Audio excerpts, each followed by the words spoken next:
Сөз жасамның зерттелуі. Сөз жасамның қазақ тіліндегі зерттелуін жалпы түркологиядағы зерттелуі және қазақ тіл білімінде зерттелуі деп бөлуге болады. Жалпы сөз жасам саласының жеке сала ретінде қалыптасуына, зерттелуіне негіз болған алғашқы еңбек деп Махмуд Қашқаридің Дивани лұғат атты сөздігін алуға болады. Бұл сөздік туралы бірнеше ғалымдардың зерттеулері бар. Тенішевтің, Құршановтың, Қайырбаеваның зерттеулері. Осы зерттеулерден де қарап отырсақ, Махмуд Қашқари өзінің сөздігінде сол кезеңдегі түркі тілдеріне ортақ сөз жасаушы жұрнақтар менен жаңа пайда болған бірігу арқылы, қосарлау арқылы жасалған сөздердің тізбесін келтіріп отырып, бір қатар қосымшалардың мағынасын ашып, түрлі сипаттамалар берген екен. Демек, осы еңбекті грамматикадағы алғашқы еңбек, сөз жасамдағы алғашқы еңбек деп бағалауға болады. Сөз жасам туралы зерттеулер орта ғасырлық жазба ескерткіштер түрінде де бар. Атап айтқанда 14 ғасырдағы тілші Ибн Муханнаның парсы, түркі, моңғол тілдерінің аударма кітабы деген еңбегінде сөз жасам мәселесі кездеседі екен. Бұл туралы Милиранский өзінің зерттеуінде көрсеткен. Онда Ибн Муханна 49 сөз тудыратын аффиксті көрсетіп, осы кезеңдегі тілдерге тән сөз жасам процесі ретінде қосымшалар арқылы сөз жасау үдерісін көрсеткен. 1946 жылы жарық көрген Казембектің еңбегінде де есім сөздерді негізгі туынды сөздер деп бөліп, онда есімдердің және есім сөздердің жасалуын көрсетеді. Сонымен қатар сөздердің жасалуының бір жолы ретінде аналитикалық тәсіл деген тәсілді көрсеткен екен. Қазан төңкерісіне дейінгі грамматикаларда біздің тілімізге қатысты еңбектер, бұлар негізінен түркі тілдерін зерттеген миссионерлердің зерттеулері, Милиранскийдің, Теренчевтің, Ильинскийдің грамматикаларында да негізінен түркі тілдерінде сөздер жұрнақтар арқылы жасалады деп сөз жасамның синтетикалық тәсілін көп көрсеткен. Сонымен қатар кейбір зерттеулерде сөздердің қосарлануы, бірігу тәсілдері бар. Демек, түркі тілдерінде күрделілік тән емес дегенменен, оның бастамалары бар деген секілді пікірлер айтылады. Катаринскийдің қырғыз қазақ тілінің грамматикасы деген зерттеуінде сөз жасам мәселесі этимология деген бөлімде қарастырылып, есім сөздердің егістіктен сөз тудыратын қосымшалар берілген. Сонымен қатар, мұнда да бірігу, қосарлау арқылы сөз жасам процестері көрсетілген екен. Шубаш тілін зерттеген Ашмариннің еңбегінде осы синтетикалық тәсілмен қатар аналитикалық тәсілге де тоқталған. Ол аналитикалық тәсілдер бірігу, қосарлау, тіркесу тәсілдері кіреді. Сөйтіп, өткен ғасырлардағы түркология еңбектерінің көпшілігінде осы сөз жасам мәселелері морфология деңгейінде қарастырылған деуге болады. 20 ғасырдың бірінші жартысындағы түркі тілдерінің грамматикаларында да осы сөз жасам мәселелері әр қырынан қарастырылады. Көпшілік еңбектерде бұлар сөз жасам сөз таптарының ыңғайында морфологияның бір бөлшегі ретінде қарастырылады.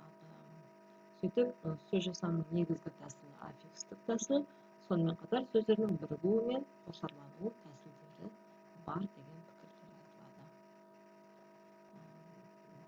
Қазақ тіліне қатысты түркологиялық зерттеулерге келетін болсақ, 50-60 жылдары мұндай зерттеулер көп болды. Соның бірі Басқаковтың қарақалпақ тілі туралы зерттеуінде части речи, словообразование деген арнайы бөлім беріліп, сөз таптарымен қатар әр сөздің сөз жасамының жасалу тәсілдері, лексикалық, морфологиялық, синтетикалық тәсілдер арқылы беріледі деп көрсетілген екен. Ландшафттың ұйғыр тілі зерттеуінде да сөздер қалай жасалды дегенде түбір сөздер, туынды сөздер, біріккен сөз, қос сөз, қысқарған сөздер деген үлгіде беріліп, басқа еңбектерден ерекшелігі онда қосымшалар жаңа сөз таптарының ыңғайында емес, жеке қарастырылып, содан кейін сөз жасам қосымшаларына тән бірден бір белгі ерекшелік болып табылатын өнімді, өнімсіздік сипаттары ашылып көрсетіледі. Бұл туралы академик Әбдуәли Қайдардың еңбегінде қарастырылған. Осы кезеңдегі зерттеушілердің ішінде сөз жасамды тіл білімінің бір саласы ретінде қарастырған Файзолла Ғаниев деген татар ғалымы. Ол осы официальное словообразование татарского языка деген еңбегінде осы синтетикалық тәсілге тоқталумен қатар сөз жасамның проблемалары, оның теориялық мәселелері, сөз жасам тарихына қатысты еңбек арнап, сөз жасамды ашып берген алғашқы зерттеу деуге болады. 1960 жылғы зерттеулерде көбінесе синтетикалық, аналитикалық тәсілдермен қатар фонетикалық тәсіл де бар деген пікірлер айтылады. Яғни тілдегі туынды сөздер тек қана жұрнақ арқылы немесе бірігу қосарлау арқылы ғана емес, фонетикалық жолмен де жасалады деген пікірлер айтылады бірқатар зерттеулерде, бірақ бұл пікірлер әлі де толық дәйектеліп қолдау тапты деуге болмайды. Қазақ тіліне қатысты зерттеулер, осы алғашқы зерттеулер сөз жасамға қатысты көне түркі және орта ғасырлық ескерткіштер тілін зерттеген еңбектер. Олардың ішінде Ғұбайдолла Айдар көне түркі жазба ескерткіштерінің тілі деген еңбегінде туынды сөздерді аффикстер арқылы қосарлану, бірігу арқылы жасалады және белгілі бір формада қалуы арқылы жасалады деп үстеу тудыратын үстеудің жасалуын көрсеткен екен. Шербак өзбек және түркі тілдерінің ескерткіштерінде кездесетін аффикстерді көрсетіп, сөз жасамның лексикалық және грамматикалық формалары деген термин енгізген. Сөз жасам мәселесін түркологиялық еңбектер бойынша арнайы зерттеген еңбектер Адай Есенқұлов пен Раджаповтың еңбегінде көне түркі жазба ескерткіштері мен талас ескерткіштеріндегі сөз тудырушы аффикстер сипатталып беріледі. 14 ғасырдағы ескерткіштердің тілін зерттеген еңбек ретінде Әжібек Керімовтың кандидаттық диссертациясын алуға болады. Бұнда да сөз тудырушы жұрнақтарды тарихи тұрғыдан қарастыра отырып, сонымен қатар аффикстерді өнімді, өнімсіз деп бөліп көрсетеді. Бұдан басқа да орта ғасырлық жазба ескерткіштерін зерттеген арнайы еңбектер көп. Ал қазақ тіл білімінде сөз жасам мәселесін арнайы қарастырып, оның жекелеген проблемаларын көтерген еңбектердің басында тұрған еңбектер ретінде Қажым Басымовтың 30 жыл жарық көрген қазақ тіліндегі жалғау жұрнақтар деген мақаласын қарастыруға болады. Сонымен қатар қазақ тіл білімінің негізін салған ғалымдар Ахмет Байтұрсынұлы мен Құдайберген Жұбановтың еңбектерін атап өту керек. Мәселен, Құдайберген Жұбановтың қазақ тілінің грамматикасы деген оқулығының бір бөлімі осы сөз формаларына арналып, сөздерді біріккен сөз, қос сөз, қосар сөз, қиюлы сөз деген сияқты түрлі топтарға бөліп қарастырған. Одан кейінгі 50-ші жылдарға дейінгі жарық көрген мектеп оқулығы, орта буын кәсіптік оқыту бөлімдеріне арналған педучилищелерге мысалға арналған оқулықтарда да осы сөз жасау мәселесі морфологияның ыңғайында қарастырылып берілген деуге болады. Одан кейінгі кезеңде 60-70-ші жылдарда сөз жасау мәселесі бұнда да морфологияның ыңғайында қарастырылды. Мысалға, морфолог ғалым Аққал Хасенова Қалыбаеваның еңбегінде да сөз жасау мәселесі етістіктің ішінде етістік тудыратын жұрнақтар ретінде қарастырылып, сөз жасам тәсілдері, оның қосымшалардың өнімді өнімсіздік сипаттары ашылады. Сөз жасам морфология мәселесін арнайы зерттеген ғалым, морфолог ғалым Ыбырайым Мамановта да сөз жасам мәселесі қамтылмай қалған жоқ.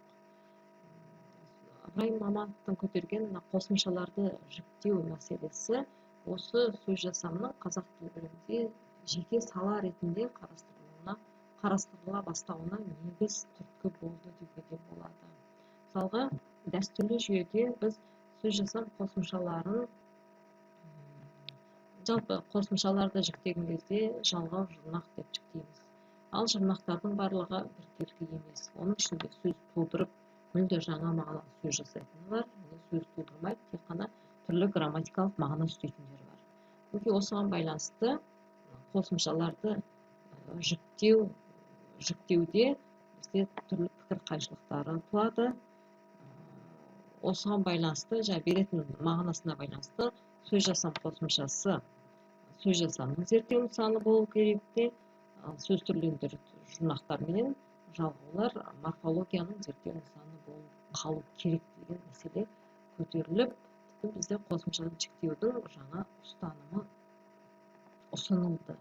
Осыған байланысты тілде сөз тудыратын жұрнақтар морфологияның қатарына шығарылып, сөз жасам нысаны болу керек деген пікір қалыптаса бастады.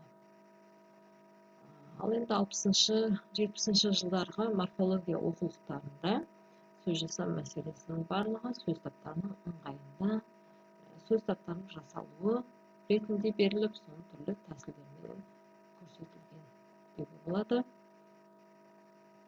Ал енді одан кейінгі 80-90 жылдарда сөз жасам мәселелері арнайы зерттеле бастады десек болады. Мысалға, Нұржамал Оралбаева сөз жасам саласын зерттеп алғашқы оқулық жазған ғалым Саниннің сөз жасамына арнап тікелей еңбек жазды. Төлеуовтың зерттеуінде зат есім мен сын есім сөз жасамы қарастырылды. Ал енді түрколог ғалым Әрсен Ибатовтың зерттеуінде сөз тудырушы қосымшалардың семантикасы көрсетіліп, жинақталып беріліп, туынды сөздер сөздігін жасады бұл кісі. Одан кейінгі Ғабдолла Қалиевтің, Нұржамал Оралбайдың, Ербол Жәмпейісовтің, Нұрхановтың, Ағмановтардың, Есеновтің зерттеулерінде сөз жасамның жекелеген мәселелері әр сөз табының ыңғайында қосымшалардың семантикасы тұрғысынан қарастырылып, соның нәтижесінде 1989 жылы қазіргі қазақ тілінің сөз жасам жүйесі деген авторлардың бірлескен монографиясы жарыққа шықты. Осы монография осы сөз жасам бойынша жазылған негізгі оқулық ретінде ұзақ жылдар бойы қолданылып келді деуге болады. Ал енді одан кейінгі 90-2000 жылдары осы сөз жасам мәселелері бойынша көптеген оқулықтар, оқу құралдары жазылды. Профессор Исаевтың морфологияға арнаған алғашқы зерттеуінде сөз жасамды неге біз морфологиядан бөліп алуымыз керек деген проблема көтеріліп, соған біршама талдаулар берілген. Сөз жасамға қатысты алғашқы еңбек деп Нұржамал Оралбаеваның 2002 жылғы қазір қазақтың сөз жасамы деген кітабын алуға болады.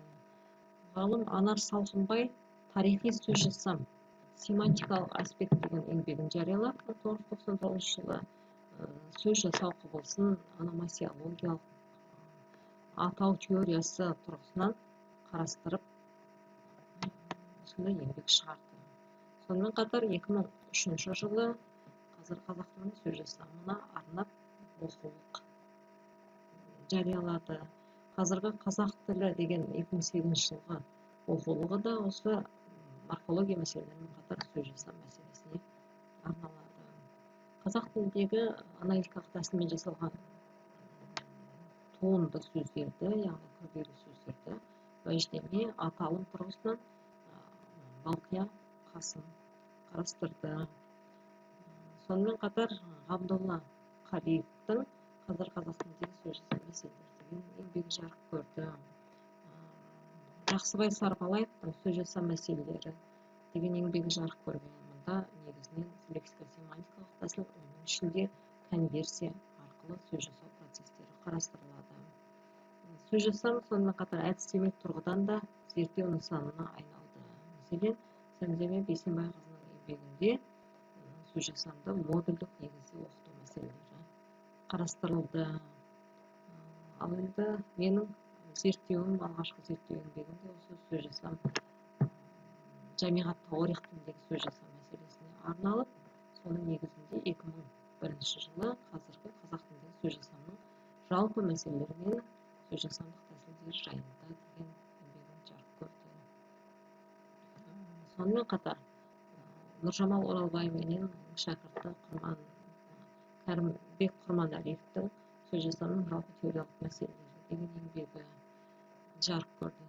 Ендігі кезекте сөз жасам мәселелері, оның әртүрлі тәсілдері жеке зерттеу нысанына айнала бастады. Мысалға, Гүлмира Абдрасилова сөз жасамның аналитикалық тәсілін зерттеп, соның негізінде еңбек жарияласа, Ғазиза Шойбекова сөз жасамның семантикалық тәсілін, яғни сөздердің пайда болуының семантикалық жолын қарастырды деуге болады. Осыған байланысты сөз жасам саласына қатысты Шойбекова менің бірлескен қазір қазақта сөз жасам бойынша өздік жұмыс тапсырмалары жарық көрді. Сонымен қатар осы сөз жасамның синтетикалық тәсіліне байланысты қазақ тіліндегі деривативті, яғни туынды деген сөз релятивті грамматикалық тұлғалардың функционалды семантикалық сипаты деген монография жарық көрді. Сонымен қатар түрлі осы зерттеулердің негізінде электрондық оқулық шықты деуге болады.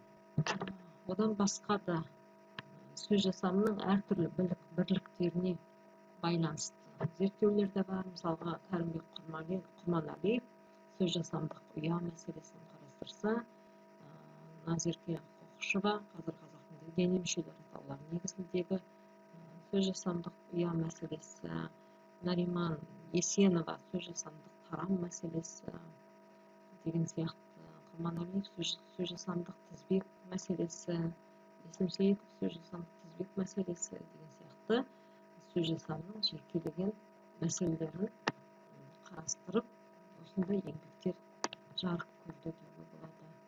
Жалпы алғанда сөз жасамның жеке сала ретінде қалыптасуына осындай еңбектер негіз болды деп